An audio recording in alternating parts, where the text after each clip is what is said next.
Hello there, this is Raj Misa. So we are live here on Facebook, and also this video is getting recorded. Uh, it's going to be uploaded onto the YouTube as well, offline.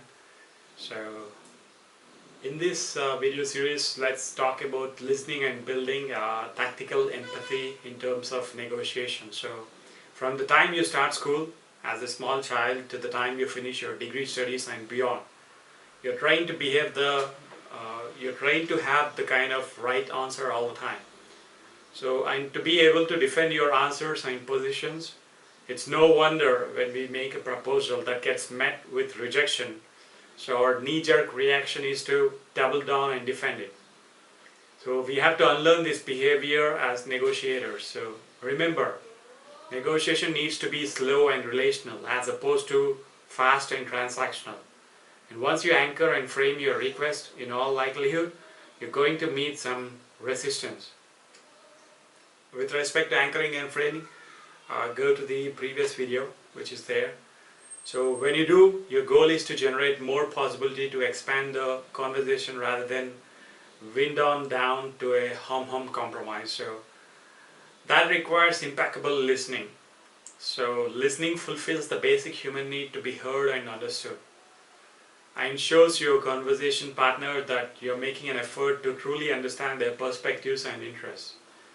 Listening also helps you build tactical empathy.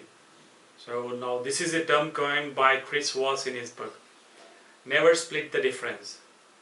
It's tactical because you're taking in the body language and hearing what's being said and what's not being said, and using what you learn to move the negotiation forward. So here are 3 tactical listening skills that will help you turn things around in your favor.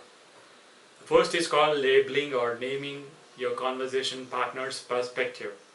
So let's say you're negotiating for permission to work remotely and your boss says, look, part of your job is to be available and put out fires on the fly, and I need you here. And you say, it sounds like you're worried I won't be responsible. And he or she says, yeah, that's right. So labeling names her worry and gives you a point of agreement. Now at this point, your first impulse might be to jump in and try to change her mind. So do not bother. Instead, ask a diagnostic question like, what if we brainstorm some strategies for assuring responsiveness? So now you have the opportunity to find your way to yes. The second tactical listening skill is mirroring. This is repeating the last few words or critical words in your conversation partner's reaction to your request. So in the remote work example, your boss says, I'm worried you won't be responsive. And you mirror back saying, I won't be responsive, matching your boss's delivery and tone. Now the psychological value of mirroring is that it's very subtle challenge and most people will be compelled to elaborate.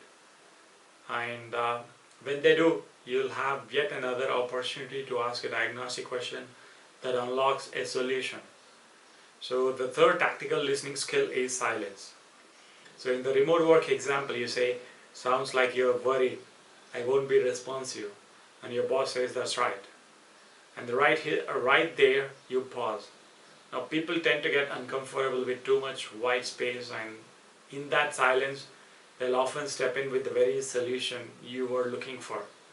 So take things slowly, listen, label, mirror, and use silence to nudge the conversation forward and create more potential for agreement. So be a better negotiator. Happy negotiating. I'll see you in the next video.